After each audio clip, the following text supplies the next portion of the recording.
The Canadian Bitcoiners podcast is just two guys and maybe a guest or two discussing Bitcoin, Bitcoin equities, and the related macroeconomic space.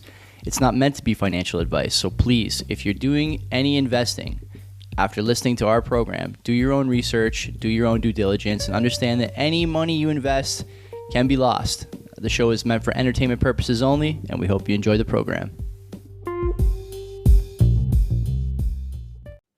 102.03. That's good. Good timing. Okay, where do you want to go for notables here?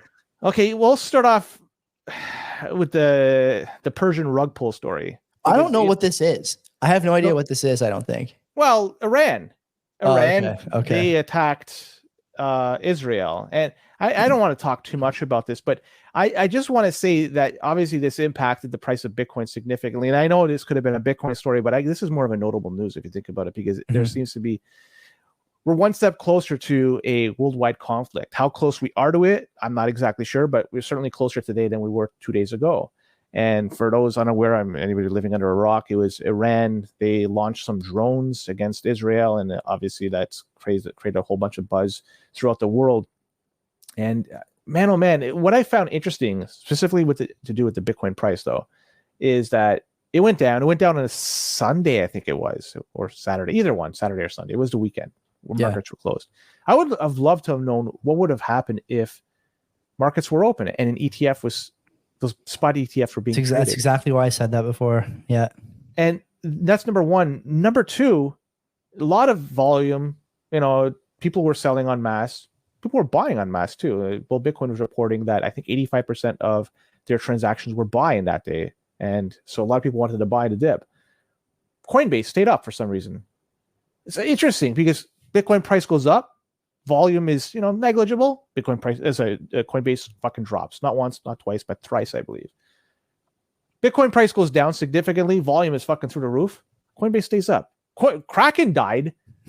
Kraken was down for quite a while, but Coinbase, what the fuck? Like, how do they stay up through this? Did they mysteriously fix the fucking server issues just in time for this? Like, fuck, why couldn't you guys go down to that? I just wanted to note that. But man, this is like the whole thing. I don't want to make it too much about Bitcoin. It's just, we are much, much closer to a worldwide conflict now that, the United States, their affiliation with Israel, Russia, their connection with Iran, they've certainly gotten closer the past few years, especially since their conflict with Ukraine.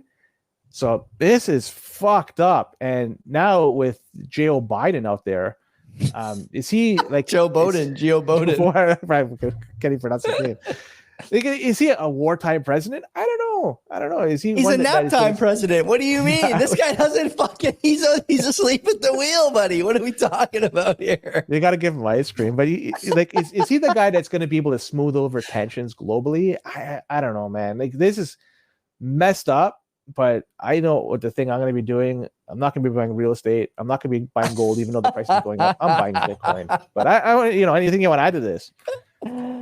Oh my God! Somebody fucking wrote the thing in the chat. I don't even fucking say it, but oh no, I can't. I'm not looking at that. Okay, listen. I would just say that like I said earlier when we were talking about this ETF thing and the price or whatever, if the market was open when that missile story launched, no pun intended, everything would have been down by 10%. Everything would have been down. I mean, not 10%, but like you wouldn't get a limit down, but you get like 2 or 3% probably in the S&P and in most major stocks, and everything except Raytheon would have been down. And so people who are like, oh, the rug got pulled on Bitcoin, it's not a good hedge. It's the only way to express risk on a Sunday afternoon or Saturday afternoon, whatever.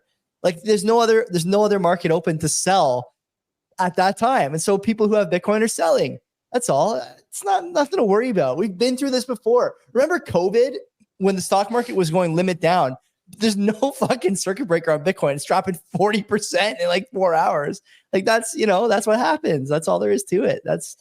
You got to be ready for that if you're a Bitcoiner. And although I do think that most of the time it's going to be safe to say that 50% drops and whatnot are basically done and out of the question now.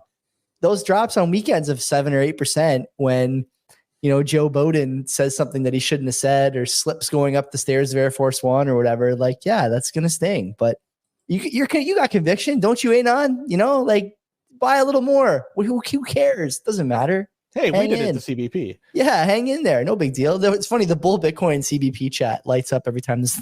It's lit up all the fucking time, but I know. So the question is, do you think the U.S. are going to do anything? And if they do, are they going to be no, come on, they can't. Are they just going to be sending Boeing planes and having them fly circles around them and hoping one of them drops it out of the sky? Because that's the easiest way to fucking launch something. Just dropping door bombs on crowds of engines, anything. Right? Wings falling off. I mean, look, there's something to be said. I know I was just about to say that it's unlikely because there's an election, but incumbents love wars because it provides a sort of unification effect, right? People will unify even behind a bad president if there's a war. Look no further than 9/11 and George W. Bush, right? Arguably one of the worst sort of spoken presidents of the modern era before this guy. And, he won 2 terms. So I think there's something to be said about that. The problem I think that the US has is that they're not focused. Like it doesn't seem like the foreign powers who were being kept in line by the threat of US military action care anymore. So, I mean, can they fund Ukraine and Taiwan and Iran and can they do it? I don't know. No. Maybe. War is inflationary, as everyone says, right? And so not without pumping my bags, I guess, which is silver lining in the deaths of hundreds of thousands of foreigners and good U.S. men and women. Sad to say, but that's the state of affairs in the world today, right? Everyone is worried about their bags. No one seems to be worried about their bodies, but both going up in terms of NGU. So yeah, I don't know. Let's pay attention to it, I guess. But what else can you say, really? It hasn't been that long, right? It's only been 2 days. So let's see what happens the next week or so. I'm sure that they'll find the right time to do something. I'm talking about Israel. It only makes sense, and I'm not trying to justify what the reaction, but that's just a reality. That's the way things happen. You launch an attack on somebody, it's just a matter of time before you get it back. And Israel has the resources to do it, and they could do it covertly. They could do it they have the means, they have the resources. They'll be able to do it. And in terms of how drastic retaliation is going to be, that's up for grabs. But the United States, I just want to just look at them really quick. In the past 2 decades, they haven't won a war, right? It's been, they didn't win in Vietnam either. Like they didn't win. They haven't won in forever. The Afghanistan war was a disaster. Iraq. No, there's 2 different things. Iraq, both of them, they won. They won convincingly. The army is not there to rebuild. The army is there to obliterate, and they did that. They obliterated it both times. So those were 2. They met their objectives. Those aren't the state. I mean, in Iraq. I mean, don't forget the name of the second Iraq war, the Operation Iraqi Freedom. Like, it wasn't Iraqi Obliterate. It was Iraqi Freedom. Is that a dub for them? Like, I don't think so. I realize the goal in practice is actually just go in there and fuck shit up for 5 years. Yeah. We've heard it many times. The U.S. Army is terrible at rebuilding, and they're terrible at having people stationed there and rebuilding. It's been decades since they've been able to. The U.S. Army is really good at coming back with PTSD and living in a tent until you die of a drug overdose. That's what the U.S. Army is really good at. And it's shameful that they're doing that. And they seem to be on track to start doing that again in earnest in the next few years. So I'm looking forward to seeing how that affects cohesion over there, already suffering in a major way. I thought I heard the other day, this is a bit far up for you and I to talk about, but one of the reasons drone warfare has proliferated so much and will continue to proliferate isn't necessarily because it's sort of easy and technologically available now, but rather because there's just so little interest in joining the military in the first world that they don't have any choice but to go through drone warfare. Could be. Yeah. But it just goes to show you it's also very effective too. Look at what's going on with Yemen. And I'm not sure how many drones they're using over there, but they're using a lot of homemade stuff. Yeah. And they're able to they're able to significantly reduce the amount of traffic going to the Suez Canal. And if you got just a bunch of guys with homemade rockets able to do this, to nullify the U.S. Navy and other navies out there that have so much resources behind them. Fuck, it just goes to show you that warfare could easily be it's changing. It's not like how many ships you have, how many nukes you have. It's how many drones you have too. And And it's guerrilla it's warfare. the asymmetry between the cost of production, right? Like the U.S. war machine is so full of bureaucratic red tape and nonsense that, producing a Patriot missile, what a name, by the way, costs $1 billion. Yeah, costs $1 billion. I mean, that number's way off. It's probably like 10 million or something like that. But to take one down, the desert warfare crew spends 10,000. And you can't keep making that trade over and over again without losing. You have to figure something out, right? And that asymmetry is going to come home to roost, I think, in the next little while too. This is the first hot war that we've had where we've seen some first world flexing in terms of what their capabilities are, right? And I think that it's been met with a lot of underwhelming results, don't you? Like how are things going in Ukraine? Terribly. They don't seem to have a handle on the Israel-Palestine thing. They're sure as shit not going to get a handle on the Iran thing. And you mentioned the Suez Canal too, and the Yemen Houthi, it's not good. They're stretched too thin. Everyone knows it.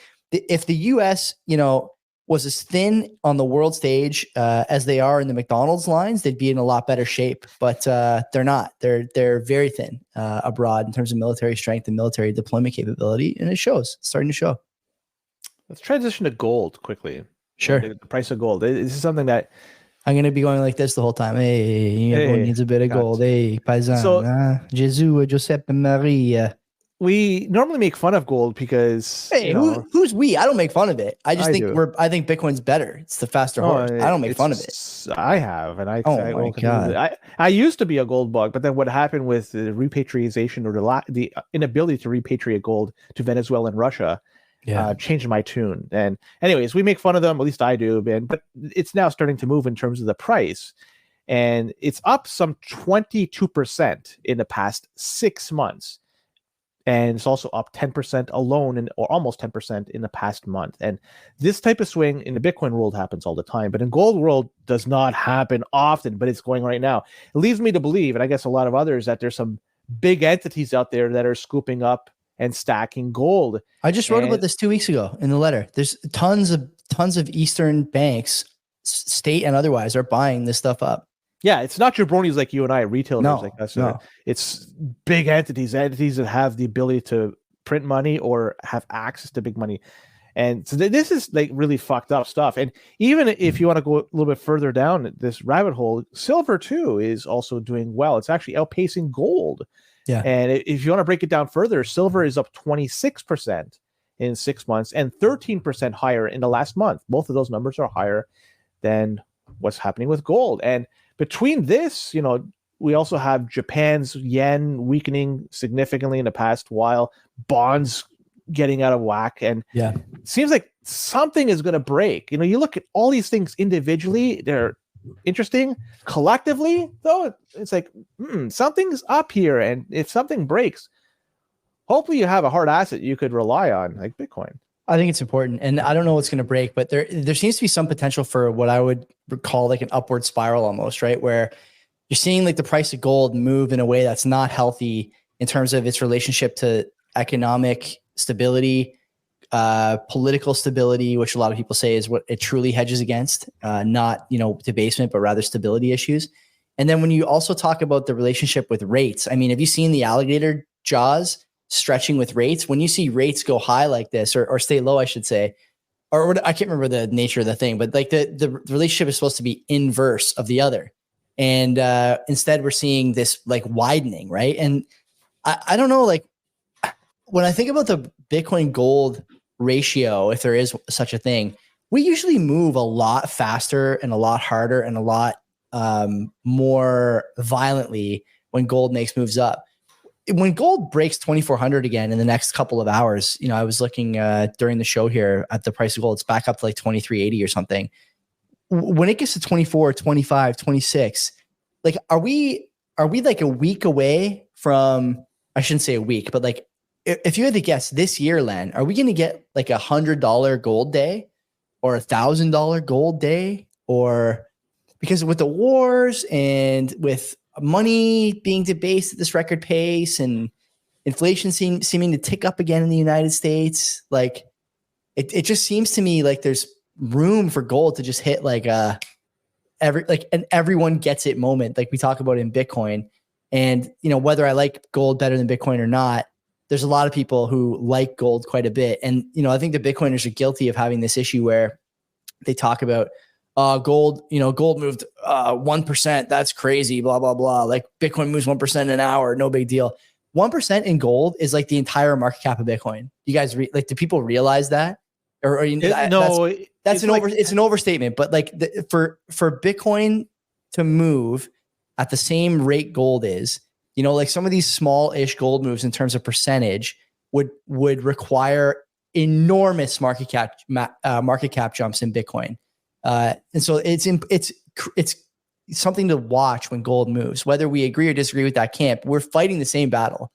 And if one is moving, I think you can expect Bitcoin to move too. It's kind of been a laggard the last few weeks, but I think it's going to eventually pop back up.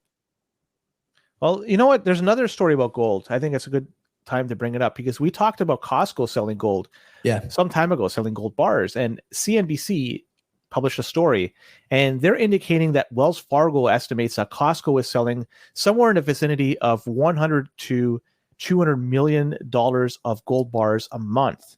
That's Costco United States. And they've only started just selling these gold bars in the latter half of 2023. And we discussed this at length in the CBP archives. Check it out if it's still up. So what you could buy with the gold, if you're a U.S. citizen or U.S. Costco member, these 24 karat gold bars, they say the item is non-refundable because, Costco has this wonderful refund policy where you can bring back a mattress from 20 years ago, they'll take it, but they're not going to take back the gold bars for obvious reasons.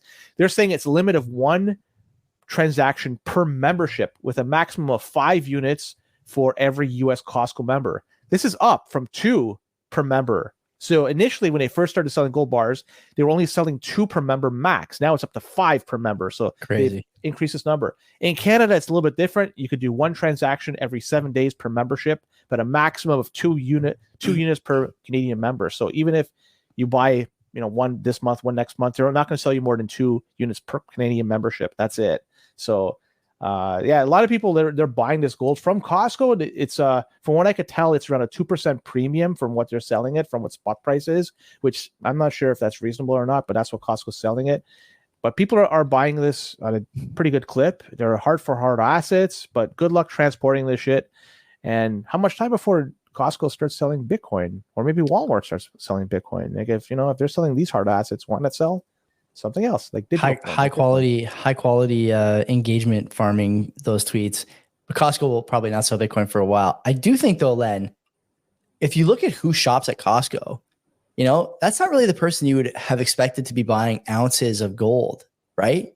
Doesn't that say something to you that like people who are going there to buy, I was there on Sunday, shopping carts full of toilet paper, soil, and granola bars.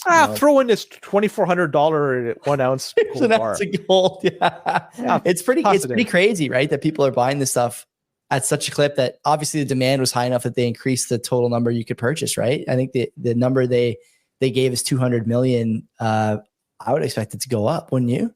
I mean, the price of gold's going up, so that number's going to rise naturally. But I think the demand is there. People realize, like, man, I got to get some of this stuff before it's too late or it's not being sold or whatever. It's not good. I've said this so many times on the show that the problem I think governments have isn't necessarily one of policy. I think the policy has always been spotty. But the thing they excelled at was narrative. Me and you couldn't go somewhere and get information and then have an honest conversation with real data and say, like, man, there's problems here with inflation. I'm being sold a false bill of goods, 3%, but my milk's up to $8 a bag or whatever it costs now. Now the narrative thing is really going sideways on them. So much so that people at Costco are buying gold bars. Like that, to me, signpost, man, plant it. Like this is one of the signposts on the road to, in really problems with inflationary pressures, right? And inflationary expectations. That's saying something to me. Well, let's talk about another signpost because Australia, there's a bank over there, TFTC, was commenting on this, and not just a bank in Australia, but also one in Canada. I'll talk about I love that. I watched that clip like 5 times. I'd love to hear your thoughts because, well, the one in Australia is interesting because it's a woman. She approached her bank looking to withdraw some cash, and she went in and she was told there's no cash to be given out. And it's funny because she was interviewed by these panel of news journalists, and they were asking, like, what's going on, like what happened there. And so this lady was saying that, they just simply don't have cash anymore. And these guys were asking, why can't they just simply go in a vault? Well, the reality is they just don't carry it. They're now going to a cashless system. Everything is going to be digitized. And right. So good luck buying KYC-free Bitcoin in that situation. And also TFTC also tweeted out a Canadian bank was doing the same thing, where they were preventing somebody from withdrawing $3,000 so they could buy, I think it was a car or something, like whatever it was. It was a car off a buddy. Yeah, it was a car off a buddy. Yeah. Yeah. So they were trying to get $3,000 simply to just purchase the car, but the bank was preventing them from doing it. It's your money, like you worked for it, you deposit it into the bank so you could have access to it in the future, and they're preventing you from getting the physical version of that money. Man, that's scary stuff. But this was predicted. It's now happening sooner than I thought it was going to happen. So it's pretty fucked up. It's insane, man. The way that the teller at RBC talks to the guy who goes in and wants $3,000. $3,000 is not even that much. Like $3,000 is a mortgage payment, right? That's a what is it? One buggy full of Costco items, right? Right, let's be honest. Not quite, but yeah, I hear what you're saying, right? You are getting a lot of pressure from both sides of the equation there.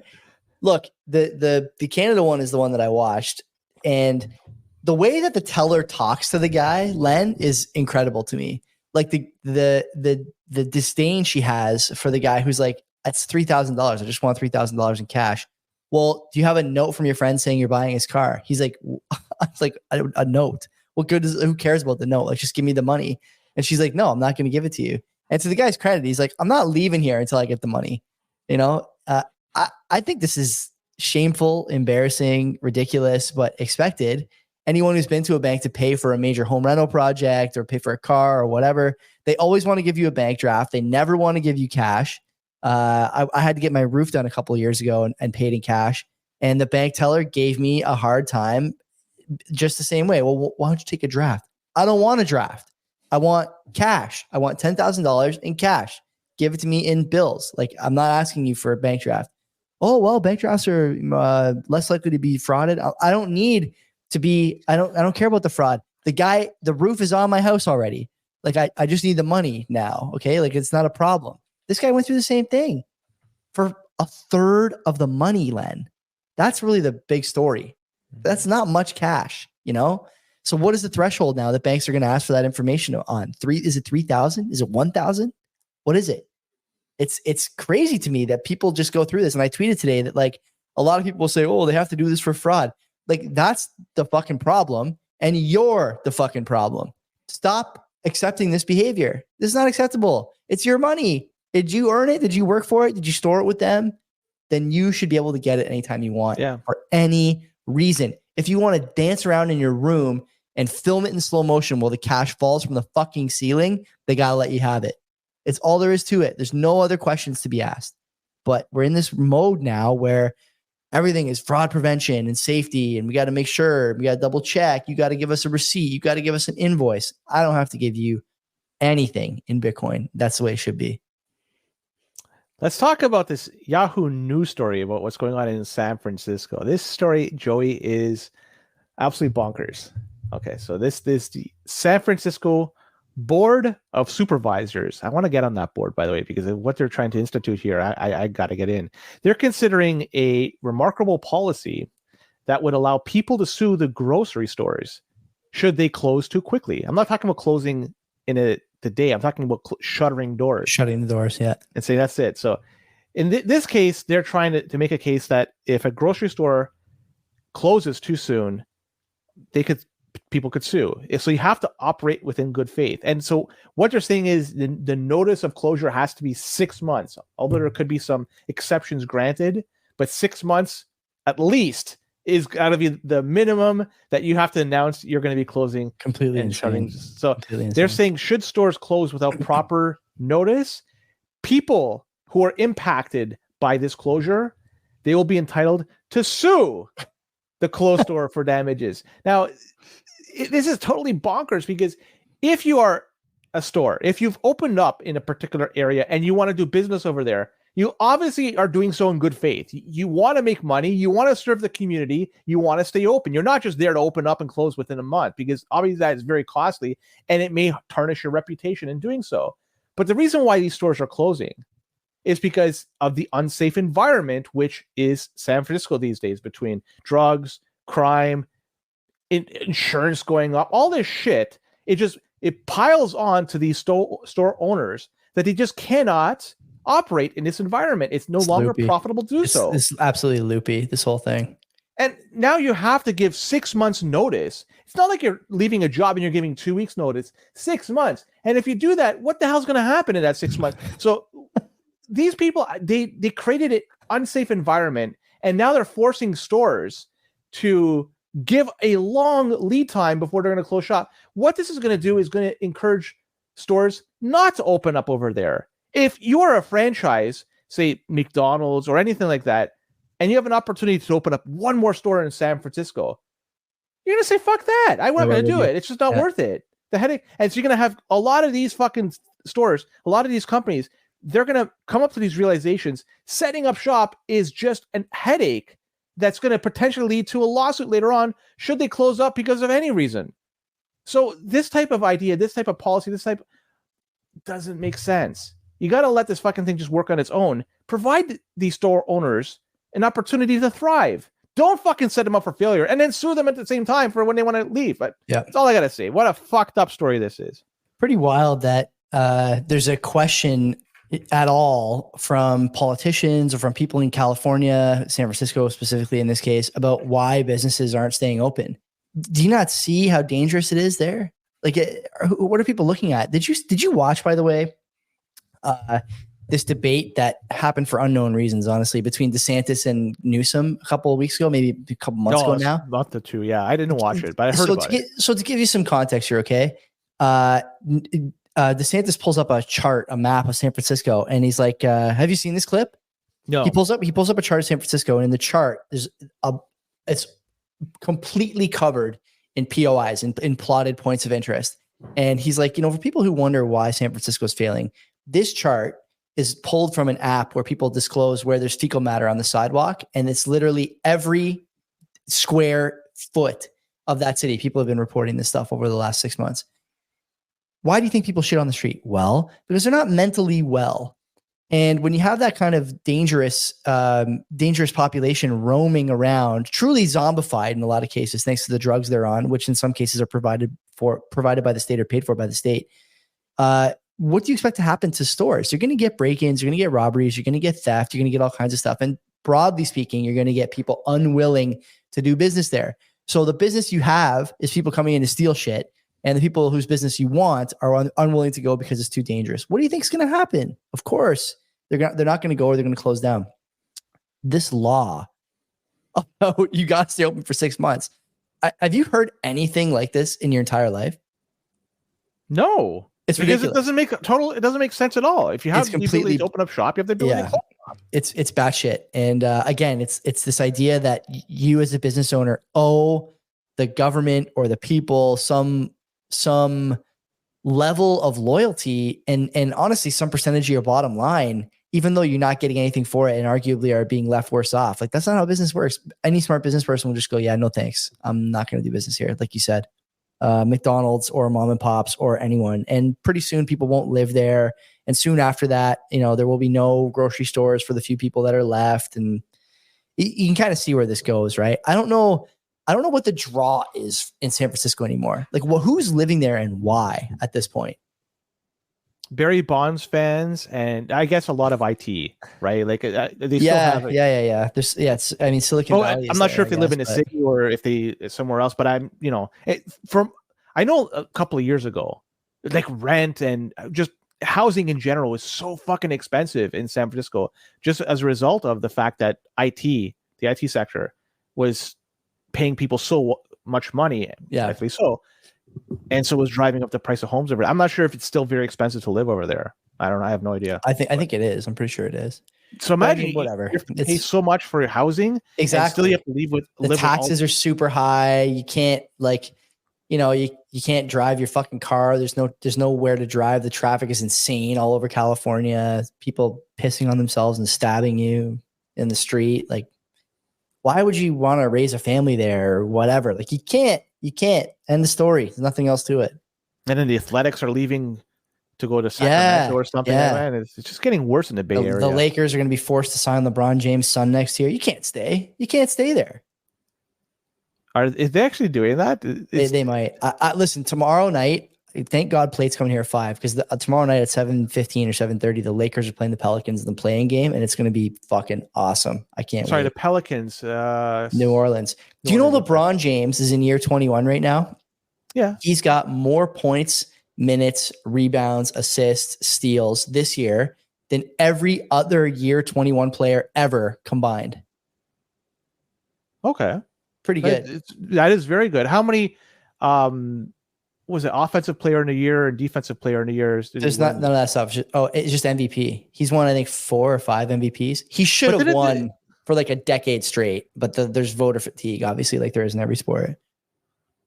Whatever. How many rings does he have? He's got 5, I think, 4. Yeah. And the other guy that they compare him to, like MJ? Yeah, all he did was win, and he didn't even win it. Yeah, didn't he win that 1 year offensive and defensive player of the year? He did win. He did win DPOY. Yeah, it's like, how do you do that? I was firmly in the MJ is better than LeBron camp, but I gotta tell you, Len, like the last year or so, there's a discussion there for sure. One that maybe I am not willing to have right now, but in 5 years, 10 years, when LeBron retires, I can look back on some of the stuff this guy was able to do. One guy won a lot, and he was mugged for the first few years by like the Pistons and so forth. Like, if you look at the plays, and I'm not much of a basketball fan, but I've seen a lot of the highlights. The guy was, if you do it nowadays, it's cancel culture. You can't even fucking do that. Yeah, right? Maybe. Can I convince you that? Can I convince you that even Michael Jordan thinks that there's a conversation to be had between him and LeBron, and that's why The Last Dance was released? Famously private guy, suddenly goes through a 6-hour, media release talking about how great his career was and how difficult it was for him to win. I think even Jordan thinks there's a conversation to be had. Yeah, there's always a conversation, but the reality is, I'm not a huge basketball fan. I'm going to go with the guy that has the most rings and is more, I guess, more rounded as an athlete. He did play AA baseball. You can say what you want about that.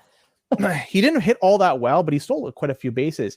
To play baseball is a very difficult thing to do when you haven't played baseball before. To play any professional baseball and basketball are different sports too. Like they definitely are. Yeah, speaking from experience, like I'm a basketball player first, but a lot of the skills and even the body type honestly translates. He's a tall, lanky dude. Yeah, but doesn't translate to baseball. Yeah, right. Yeah. And he was able to do decent. Look, he didn't hit all that great. But what fucking experience was he drawing? You told me you didn't watch The Last Dance. Right? I didn't. Okay, so shame on you, number one. Number two, there's a full episode basically dedicated to the transition to baseball and back to basketball. You would love it. You would love it. It's I probably would. It's like the way he treated his body and the training, and Space Jam is mixed in there too, by the way. I never watched that. Space Jam is an all-time great movie. But anyway, it's good. You should watch it. People should be honestly like deriding you and spitting on you on the street for not watching. They spit on me either way. You know what? I gave it an honest effort, and I tried watching it, and within 10, 15 minutes, my mind started to wander. Oh. And once that happens, I'm no longer in it, and there's no reason for me to continue doing it. When I'm into something, my mind won't wander. I'm committed to it 100%. But when I start, having wandering thoughts, I know myself.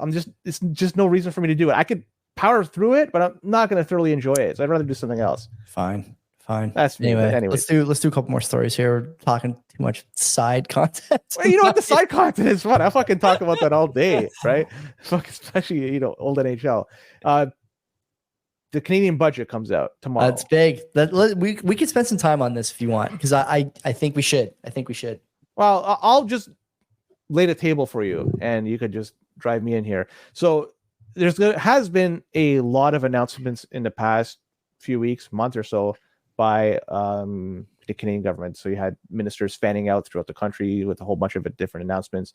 But this week there was a couple interesting ones. Number one, we had this $500 million fund for youth mental health. So decent amount of money, and it's for a decent cause. They're saying many Canadians right now are facing stress and anxiety due to the list is.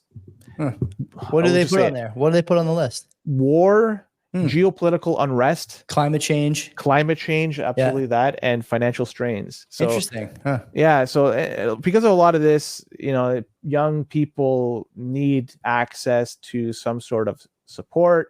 This $500 million will hopefully provide them with what they need as a way to address these issues. And the second interesting thing that was announced this week is that Canada is going to start allowing 30-year amortization mortgages, but it comes with a caveat here because it's not everybody's access insured, right? Beyond that, it's first-time home buyers. Yeah, and that, yeah. Also on new homes.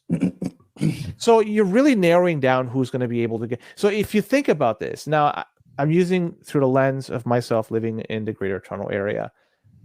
What's a new home that's going to be available for first-time home buyers? It's going to be condos. Pre-construction, right? Like or like these towns, these like rocket ship shaped for under $1 million. Like because how much? GTHA, yeah. If I look at like Waterdown, which is just adjacent to Burlington here for people who are out of the loop, there's new condos going up for like 800, starting at 800. So, I mean, you're going to be everything you want to do is going to be on another up another flight of stairs, basically in a town like that. Yeah.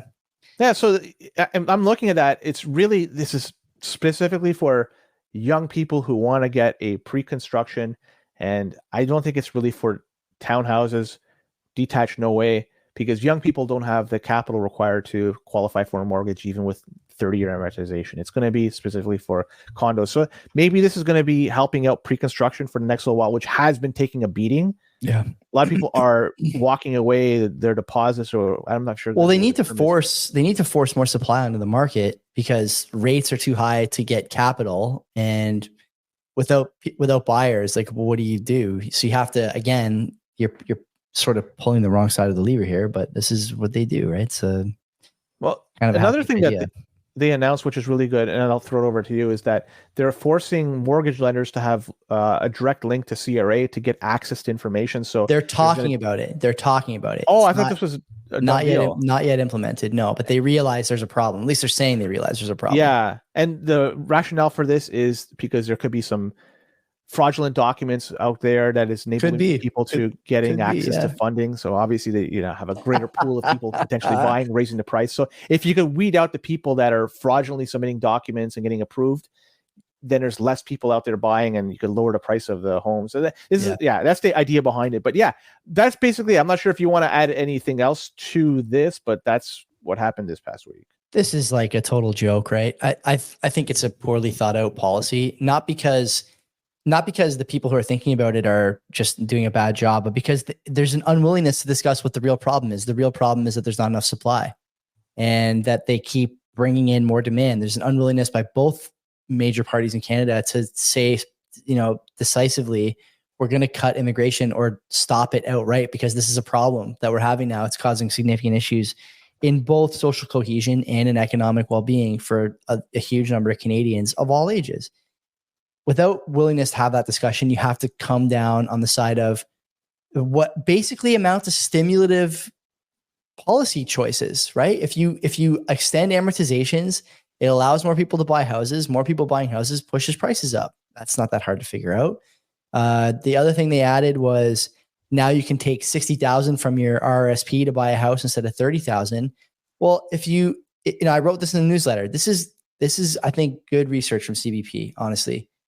The average price, or the average home buyer in Canada, first-time home buyer in Canada now, or in 2022, I should say, was 36 years old. Let's say it's 37 or 38 now. Okay, I think that's fair. It's not too far out on the curve. Let's say it's 38. You get a 30-year amortization, and you pull your $60,000 out of your RSP. Let's say you had $60,000 in there. Probably unlikely, but you pull it all. Are you telling me that you're going to now retire when you're 70-ish years old with $60,000 less in your RSP Plus, I think you're forced to pay it back, right? Over 15 you years. You have to pay it back, but don't forget that you're paying it back when you're at a higher marginal tax rate. You're paying it back during your prime earning years now. Instead of paying it back between 25 and 35, you're paying it back between 38 and 50. And so you have this problem where you're taking from all sides in ways that we just never were before. And you're forcing people to work longer. And I wrote in the newsletter, is it like an end around way to ease the burden on the entitlement system, the pension system? Maybe, I don't know. Yeah, you put people in these positions where they're it's funny with the land value tax, if I can call it. They just solve every problem with that. But the honest sort of thing here is like you have to ask: is there any consideration being given to the second order effects, like making people work until they're 70? And, having to presumably put off family formation until mid 40s. You can't take a mortgage, have $60,000 in debt. And it is debt, by the way, because if you don't pay it back, you have to pay taxes on it like income. And as I mentioned, you're in a higher income bracket, blah, blah, blah. It would really sting, right? If you don't pay your RSP withdrawal back between 25 and 35, it's not going to hurt you as much. Yeah, you'll pay a little income tax on it, but you will own the house.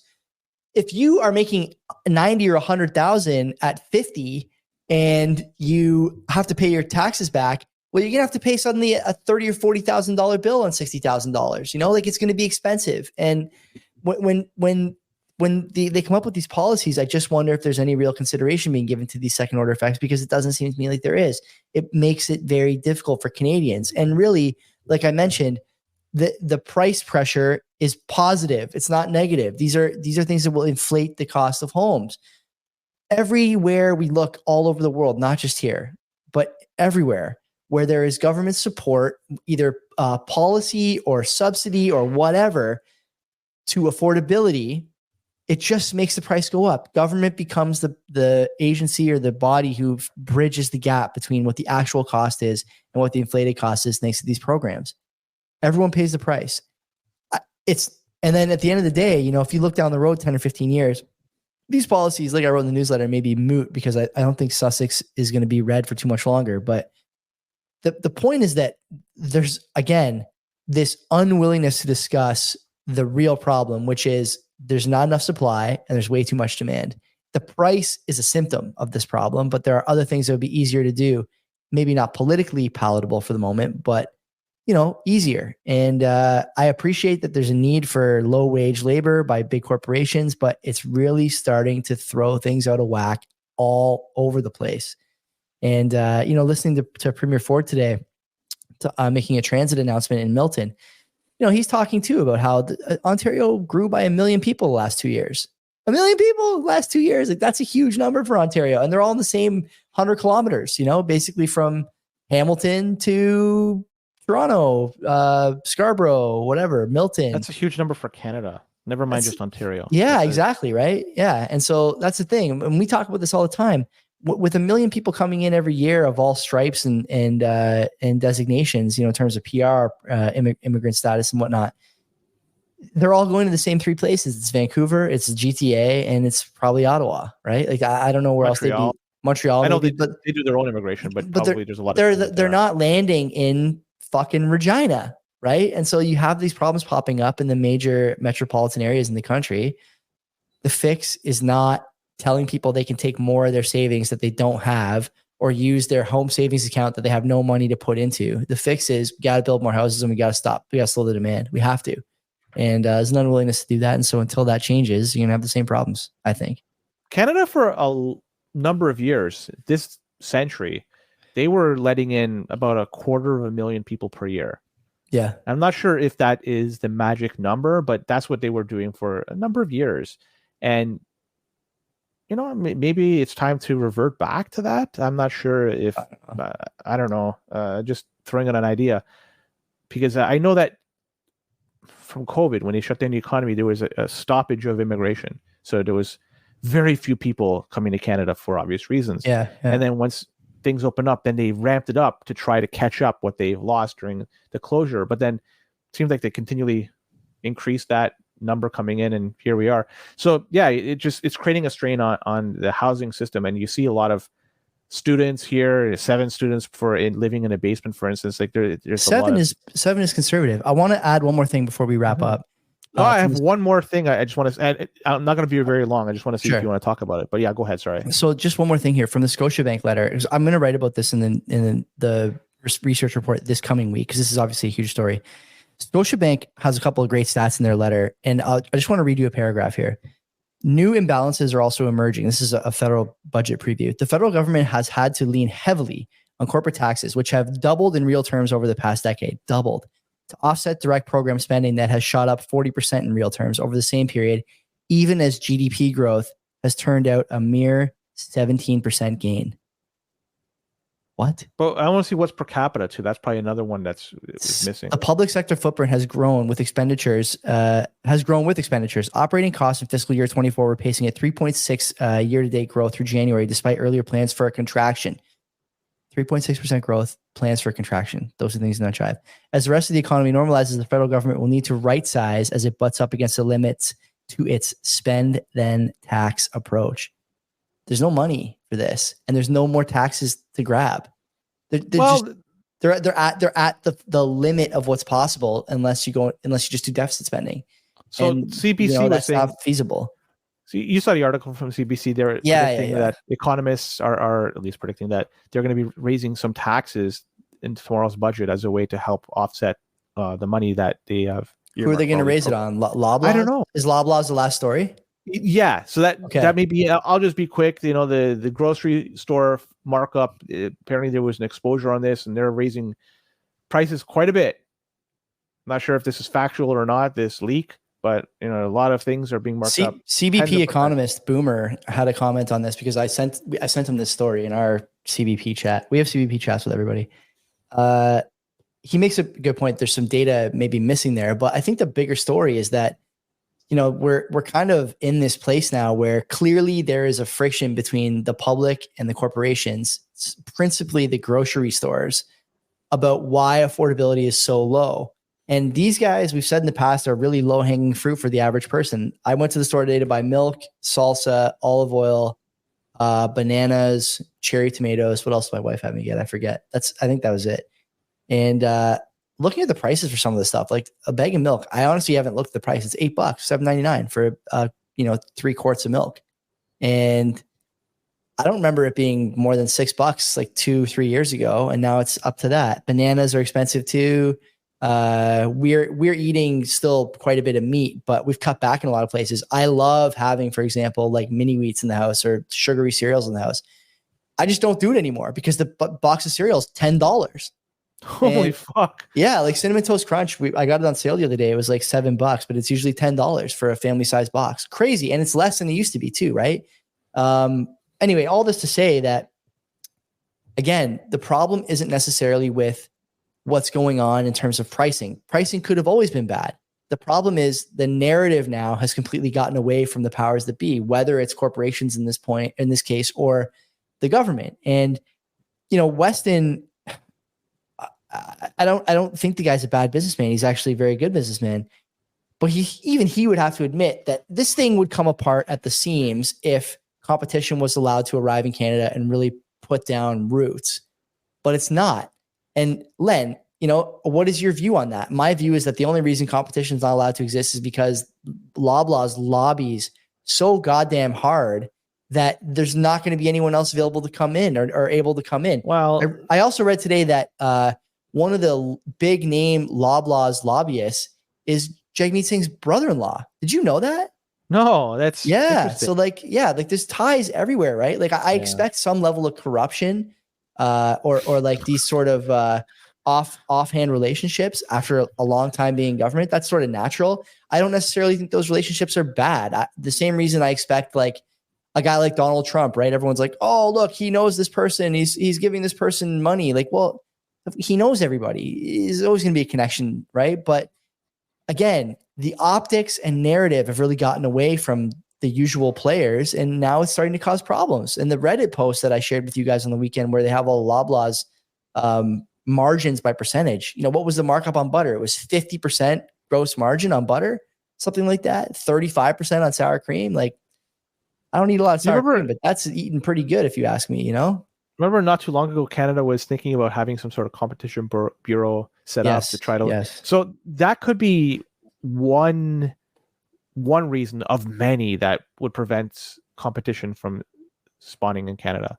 Because if you have stuff like this, while it may theoretically be good for the consumer in the end, it's harder for business to come in and operate in that type of environment. It doesn't seem to be all that friendly if if you're thinking about it. If you go work in a totally free environment versus one that has a lot of constraints, you're probably going to opt to deal with the one that has more freedom. Yes.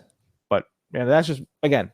Like we also talked about how we have like these packaging rules and why companies don't package stuff and send to Canada anymore, right? We talked about the Amazon example, why you get your toilet paper in a box that's the size of a small car. Well, too many people order stuff the size of a small car that day, and that's what they do. But you can't do that in grocery stores a lot of the time. Anyway, it's not good. And I think one of the common themes of the show over the last year and a half has been that you're seeing now sliding in terms of people's willingness to accept the status quo. You can't have that. You really can't have that in a society. You need cohesion, and right now you don't have it. And you're starting to see, as I've talked about before, we've done.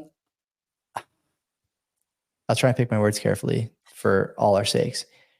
We've brought in a lot of people with a lot of conflict under the surface between different groups, ethnicities, economic statuses, races, whatever. Okay, we've done this. A lot of countries have done this over the years and been successful. And to be honest with you, until recently, we had done it successfully. But the thing that makes it successful is economic success and the promise of a better life if you work for it. Without that, you get protests in the street where people are literally out there all day long, hooting, hollering, and waving flags. You get homelessness and drug addiction. You get lack of family formation, which forces you to bring in more low-wage people because there's no kids being had. And when you have those problems, you get compounding effects. We're just at the tip of the iceberg, I think, Len. If this continues another 10 years, I don't know what a lot of places are going to look like, honestly. I think they're going to look a lot worse. Have your own garden. That's one way to help. Have your own garden, have a cold card, and play some NHL 94. Brush your football and play some NHL 94. Anyway, okay. Yeah. God bless everyone. Thanks for coming. Tomorrow, Plate Liquor. Wednesday, Sunnyside Digital, Taurus, and we'll see you when we see you. Yeah, don't be a cock. You gotta go.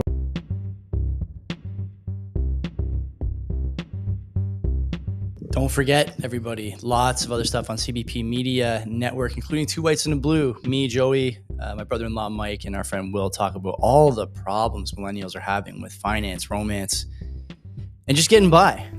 If you like CBP, if you like the NHL 94 podcast, I guarantee you'll like that one. Search for it, Two Whites and a Blue, anywhere you get your podcasts. We look forward to seeing you.